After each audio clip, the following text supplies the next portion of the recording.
리포트 브리프입니다. 개장 전에 중요한 리포트들 먼저 살펴보겠습니다. 첫 번째 종목은 네이버입니다. 오늘 삼성증권에서 리포트를 냈고요. 하이퍼클로버X 드디어 베일을 벗었습니다. 일단 서비스와 라인업들을 함께 공개를 했는데요. 이번에 소비자와 기업을 동시에 공략하고 있다는 점에서 긍정적인 평가를 받고 있습니다. 지금 개인에게는 대화형 챗봇이나 생성 AI 검사의 큐를 함께 공개를 했고요. 기업을 위해서도 커스텀 AI 모델을 함께 개발했습니다. 일반 기업을 대상으로 데이터를 활용해서 업무 생산성을 높일 수 있는 커넥트 X 서비스를 출시했다는 점도 상당히 주목해 볼 만한 포인트인데요. B2C 중심으로 사업을 영위하는 네이버가 B2B까지 영역을 확장하고 있다는 점에서 긍정적인 평가를 받았습니다.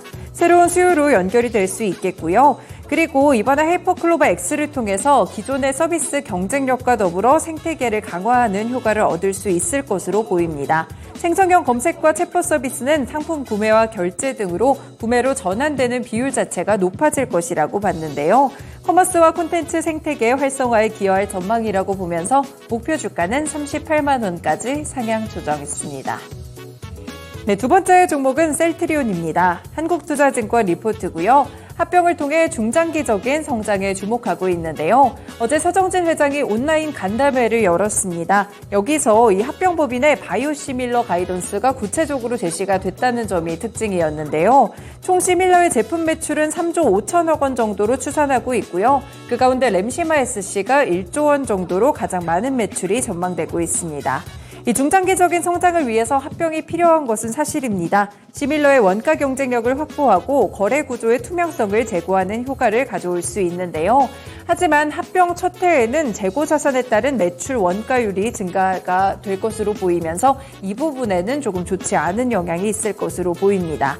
단기적인 수익성 개선으로 램시마 SC의 미국 매출을 6천억 원 정도를 전망하기도 했었는데 이는 상당히 공격적인 가정으로 추정을 했습니다. 이에 따라 현재 시점에서는 목표 주가 21만 5천 원을 유지했습니다. 네, 세 번째 종목은 고려아연입니다. 대신증권 리포트고요. 곧 리바운드 타이밍이 올 것이라고 봤는데요. 일단 애널리스트들 대상으로 NDR을 개최를 했는데 2분기 실적은 좋지 않았죠. 아연 가격이 급락했기 때문입니다. 그리고 연설비의 보수 일정에 따른 판매량 하락과 연결 자회사의 더딘 실적 개선이 발목을 붙잡았는데요. 하지만 3분기부터는 이러한 이슈들이 4차 해결이 되면서 앞으로 반등을 할 수 있을 것으로 보고 있습니다. 특히나 하반기에는 2차 전지 소재와 관련된 내용들이 발표될 것으로 보이는데요. 지금 동박 사업은 연말에 상업 생산과 납품이 가능할 전망이고요. 니켈 사업에서는 고객사, 원료 소싱을 다각도로 검토하고 있습니다. 그리고 전구체는 올해 말 2만 톤의 캐파 설비를 완료한 이후에 내년 3분기쯤부터 가동 스케줄이 예상됩니다. 상반기에 실적이 부진했지만 주주 환원 메시지를 전달했다는 점도 긍정적으로 보고 있는데요.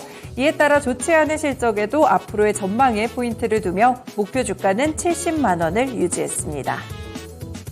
네 번째 종목은 보령입니다. 상상인증권 리포트고요. 매출 성장과 비용 통제로 수익성을 방어할 것으로 보이는데요. 일단 상반기에는 영업이익 350억 원으로 전년보다 13% 이상 성장하는 모습이었습니다. 전략적인 성장 전략과 엔데믹 효과로 전문 의약품을 중심으로 성장을 했고요. 특히나 고마진 제품인 카나브 패밀리의 성장이 크게 이어지고 있습니다. 이 카나브 패밀리는 특히나 듀카브 플러스를 중심으로 성장하고 있는데 고혈압 이제와 이뇨제를 결합한 것이라고 보시면 되겠습니다. 내년부터 보령이 두 제품에 대해서 의원시장 마케팅을 직접 진행할 것으로 보이고요. 항암제 부문에서도 기존 매출에다가 상반기에는 또 바이오시밀러 부문이 대폭 성장했다고 합니다. 트루리시티의 경우 공급 부족 이슈로 하반기에 조금 부진한 모습도 있었지만 결국 내년에는 정상화를 예상하고 있습니다. 이에 따라 목표 주가는 13,000원을 유지했습니다. 마지막 종목으로는 인크로스 체크해봅니다. 신한투자증권 리포트고요. 상반기는 잊기로 해요라는 제목을 달았는데요. 그만큼 2분기에 어닝 쇼크 실적이 나왔습니다. 광고비의 집행 실적이 회복되지 못했는데요. 이미 시장에서 실적에 대한 부진을 예상했는데도 불구하고 지금 시장의 신뢰가 크게 훼손된 상태입니다. 미디어랩의 취급고를 보수적으로 추정했는데도 큰 폭으로 컨센서스를 하회했고요. 특히나 주 고객사인 SK그룹을 포함해서 고객사들의 광고비 집행 실적이 회복되지 않았습니다. 다만 하반기에는 분위기 반전을 조금 기대해 볼 수 있을까요?